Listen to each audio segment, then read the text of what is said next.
النهارده هنتكلم في موضوع مهم جدا. هو ايه سبب ان الناس تشرب سجاير. موضوع شرب السجاير ده يا جماعه ناتج عن مشكله اثناء الطفوله.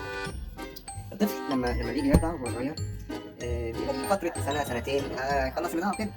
ف فالمشكله ان هو بيبقى يجيله صدمه نفسيه من الفطام. عندما تنقطع الرضاعة الطبيعية فالطفل بيجيله صدمة نفسية من الفطام، فبيضطر لما يكبر لازم يحس إن في حاجة في بقه، يفضل ليه يحس إن هو لسه بيرضع، لأن هو جاله صدمة وهو صغير من الرضاعة لما توقفت.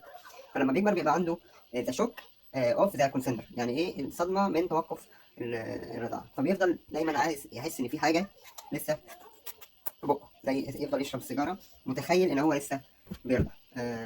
أتمنى إن كل المدخنين يتوقفوا عن الرضاعة، لأن خلاص إحنا سننا كبر ولازم نتعلم إن إحنا نتوقف عن السلام عليكم.